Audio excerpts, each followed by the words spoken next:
कर्म बड़ ना भाग्य कहीं खराब कर्म करी लोक भलरे अछंती। कर्म बड़ ना भाग्य बड़। आज आमे कहिबापई जाउछे कि आमे केउ भली काम भावे निज कर्म द्वारा फल पाई थाउ। आपण माने पिला बेलु सुनिथिबे कि कुहा जाए कि भगवान आम सबु कामर हिसाब रखिछंती ओ आमे एहाकु नेई परिणाम पाई थाउ। आज आमे आपणकु कहिबा कि कर्म बड़ कि भाग्य बड़। या सह आपण या मध्य जानिबाकु पाइबे कि या किबळी आमे बदलाई परिबा। आज आमे कहिबा एक कहानी माध्यम कि आपण एहाकु सरल भावे जानि परिबे। आज आमे कहिबा पई जाउथिबा एक साधारण कथा को अनुभव करंतु। जदि एक शगड़ गाड़ी सीधा रास्ता रे जाउछि तेबे एहा उपरे किछि लागि न थाए। जदि एहा माटी कादुआ रास्ता रे जाउछि तेबे एहार किछि समय परे शगड़ रे एहा लागि जाई थाए।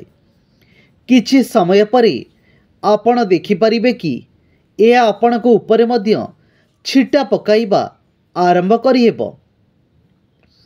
दिने दुई बंधु थिले, जणे सजन थिले ओ आउ जनक खल प्रकृतिर व्यक्ति थिले। किछि दिन परे सेमाने किछि काम करिबा पई एक जगह को जाइथिले। फेरिबा बेले सेमाने राति होई जाइथिला। एहा परे सेमाने खूब सावधानर सह आसिकी गाँ पाखापाखि रे पहुँचिले। हठात जनक पाद एक पुटुली रे लागिगला। से कहिला, एहा कौन? देखिबा बेले एहा एक सुना पूर्ण धान थिला। एहाकु नेबा पई साधु व्यक्ति मना करी देला, किंतु एहा असाधु व्यक्ति नहीं चली जाइथिला। किछि समय परे एहाकु देखुथिबा देवता माने कहिले कि एहा तो अन्याय, से केउ भली एहाकु नहीं जाई परिबो। एहा तो अन्याय।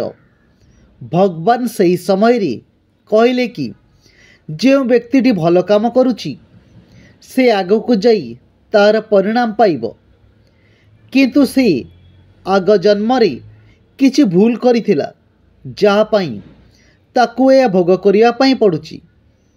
एहा परे एहा भी कहिले कि असाधु व्यक्तिटी आगरु बहुत पुण्य काम करिछि जहा पई से तार सुफल पाउछि, किंतु से जो खराब काम करुछि एहा पई निश्चिंत भावे से खराब परिणाम पाइबो।